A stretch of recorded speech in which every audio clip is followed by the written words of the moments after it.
So this is my 1972 Dodge W200 Power Wagon.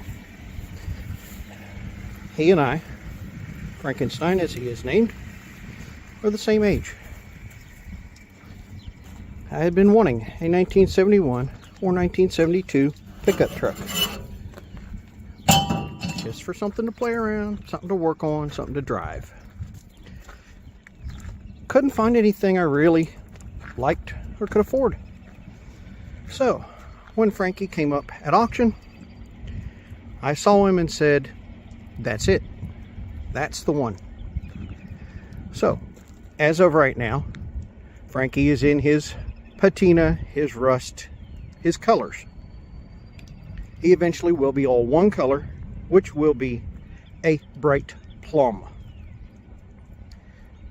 That is down the road. As of right now, I'm trying to get Frankie on the road so that I can drive him, take him to some car shows, and eventually fix him up the way I want him to be.